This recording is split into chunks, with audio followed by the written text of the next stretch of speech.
Hello everyone, welcome back to our channel educational Lakshya. कैसे हैं आप सभी? आई होप आप सभी अच्छे होंगे। और कैसी चली हुई है आपकी प्रिपरेशन, मुझे ज़रूर बताना। जैसा कि आपको पता ही, हम आर्टिकल का टॉपिक कर रही थी। कल हमने इनडेफिनेट आर्टिकल किया था, आज हम डेफिनेट आर्टिकल करेंगे। ओके, जो सभी एग्ज़ाम के लिए इम्पोर्टेंट है। आर्टिकल्स, आपको पता है आर्टिकल के 2 टाइप्स होते हैं। मैंने कराया था इनडेफिनेट आर्टिकल और डेफिनेट, ठीक है, और डेफिनेट आर्टिकल।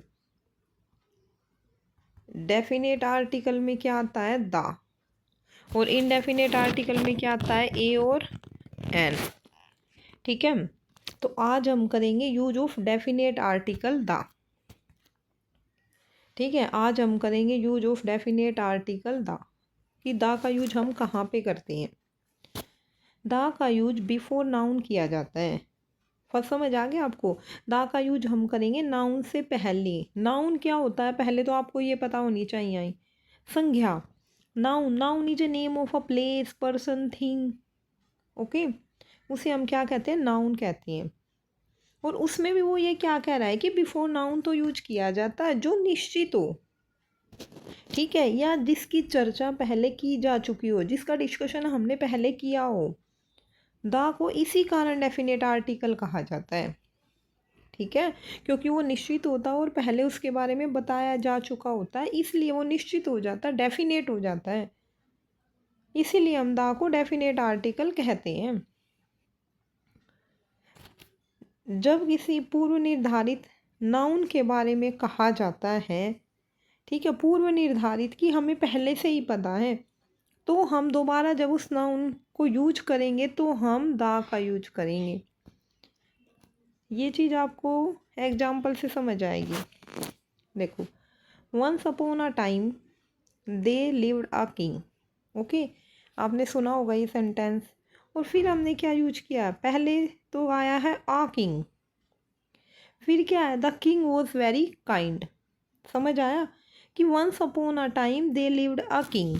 यहाँ पे किंग के साथ ए लगा है, ठीक है, और बाद में हमने दा लगाया है। तो इसका मेन रीजन क्या है? जब हमने बताया था once upon a time they lived a king, तो हमें किंग के बारे में बता रहे थे, लेकिन हमें ये नहीं पता था कि बाद में हम किंग को ही एक्सप्लेन करने वाले हैं। किंग के बारे में ही होगी हमारी नेक्स्ट लाइन।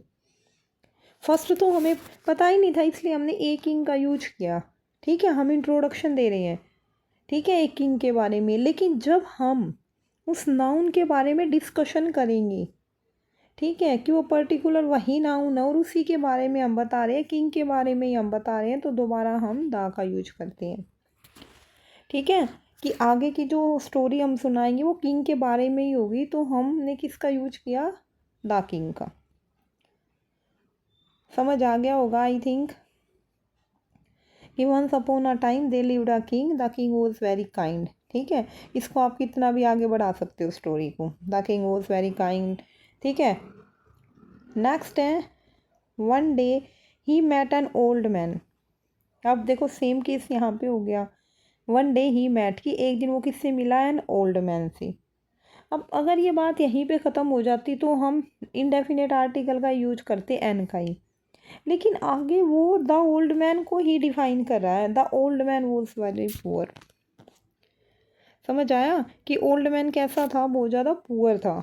तो दोबारा उसके बारे में बताने के लिए हम किसका यूज करेंगे? दा का यूज करेंगे, क्योंकि वो निश्चित हो गया। ठीक है, डेफिनेट हो गया दा। ठीक है, कि ओल्ड मैन के बारे में ही हम आगे की बात बता रहे हैं, तो इसलिए हमने दा का यूज किया। नेक्स्ट है the man in white shirt is my brother. देखो यहाँ पे दा का यूज क्यों हुआ है? उसने समथिंग स्पेशल क्वालिटी बता दी कि वो वाला आदमी, the man in white shirt, जिसने वाइट शर्ट पहनी है, इज़ माई ब्रदर, वह मेरा भाई है। ठीक है, समथिंग स्पेशल क्वालिटी क्या होगी? डेफिनेट क्या हो गया? वाइट शर्ट वाला। तो इसलिए हमने दा से पहले किसका यूज किया? दा का, डेफिनेट करने के लिए, पर्टिकुलर करने के लिए कि वही मेरा भाई है जिसने वाइट शर्ट पहनी हुई है, जिसने ग्रीन पहनी हुई है वो नहीं है। तो ये निश्चित बात होगी ना, पर्टिकुलर बात हो गई, एक डेफिनेट बात हो गई, तो इसलिए दा का यूज हुआ है।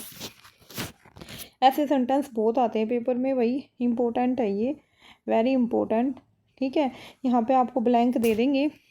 ठीक है, यहाँ पे आपको ब्लैंक मिलेगा और फिर पूछेंगे man in white shirt is my brother, तो यहाँ पे क्या आएगा?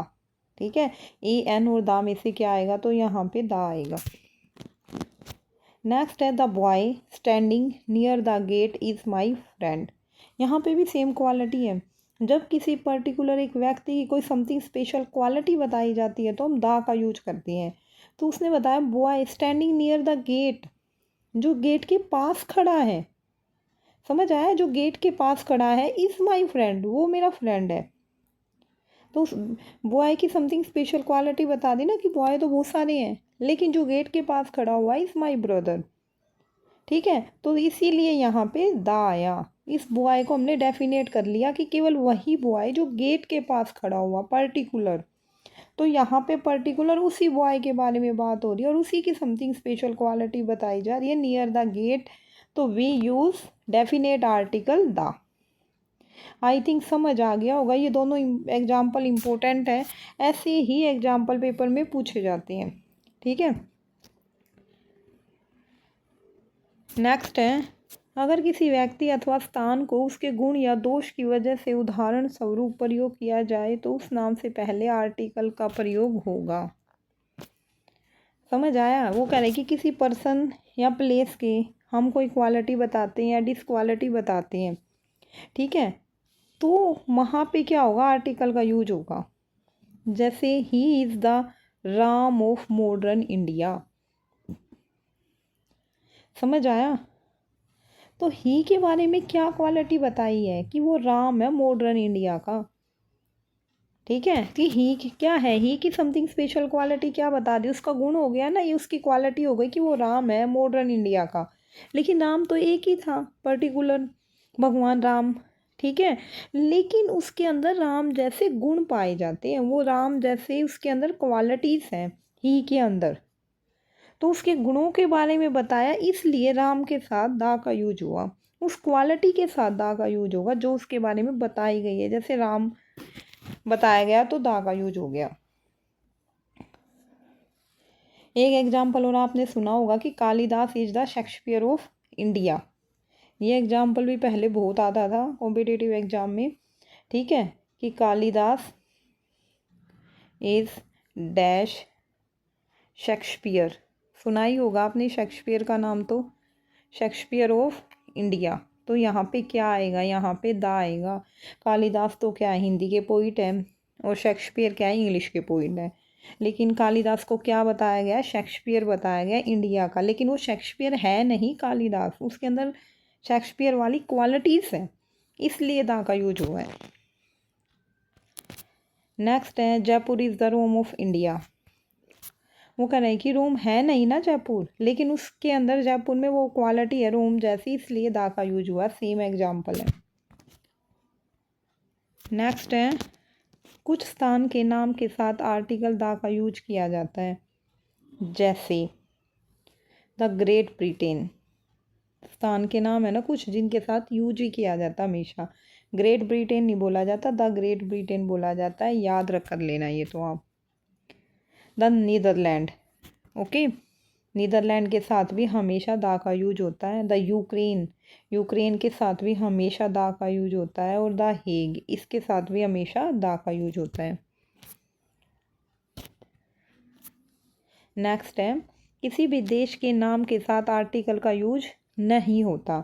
जैसे अमेरिका, रशिया। ठीक है, कंट्री के नाम है ना, देश के नाम है, तो इनके साथ हम दा का यूज नहीं करेंगे।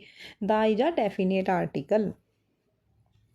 लेकिन यदि वो कह रहे हैं कि अगर सिचुएशन थोड़ी सी चेंज होती है, लेकिन यदि देश के नाम में यूनियन, यूनाइटेड, रिपब्लिक या किंगडम जैसे वर्ड आए, ठीक है, इनका यूज हो, तो हम आर्टिकल दा का यूज करेंगे। जैसे यूनाइटेड आ गया ना, यहाँ पे दे रखा है, ये रहा यूनाइटेड, तो हम क्या यूज करेंगे? The United state, the Irish Republic. Okay, the Soviet union. तो यहाँ पे किसका यूज होगा, द का यूज होगा जहाँ पे ये वर्ड आ जाएंगे, यूनाइटेड, आयरिश, ठीक है, यूनियन, तो इनके साथ हमेशा द का यूज होगा। नेक्स्ट है, पर्वत श्रृंखला के साथ द का यूज होता है, ये तो आपको पता ही होगा, the Himalayas, okay, the Alps, ठीक है, इनके साथ क्या है, ये पर्वत श्रृंखलाएं हैं, तो इनके साथ हमेशा use definite article, it means the, okay. लेकिन पर्वत की चोटी के नाम के साथ आर्टिकल का यूज नहीं किया जाता। जो पर्वत की चोट, पर्वत के साथ तो किया जाता है, हिमालयाज इज अ माउंटेन, तो we use definite article the, लेकिन पर्वत की चोटी के नाम के साथ आर्टिकल का यूज नहीं किया जाता। माउंट एवरेस्ट, माउंट अबू, ठीक है, तो ये क्या है, पर्वत की चोटी के नाम हैं और इनके साथ हम आर्टिकल का यूज़ नहीं करते। ध्यान रखना कि हमेशा माउंटेन के साथ आर्टिकल का यूज होता है, ठीक है, पर्वत के साथ आर्टिकल का यूज होता है, लेकिन पर्वत चोटी के साथ आर्टिकल का यूज़ नहीं होता। आपने सुना ही होगा माउंट एवरेस्ट के बारे में, तो वो ऐसे ही बोला जाता माउंट एवरेस्ट, ये नहीं बोला जाता the mount Everest, okay. Okay student, thank you so much. अगर आज की क्लास आपको अच्छी लगी हो तो like, share and subscribe my channel, और आप मुझे कमेंट में ज़रूर बताना आज की क्लास आपके लिए हेल्पफुल है या नहीं है। और अगर आपको किसी और सब्जेक्ट की तैयारी करनी है तो भी मुझे कमेंट में ज़रूर बताना। Thank you so much again, like, share and subscribe my channel again.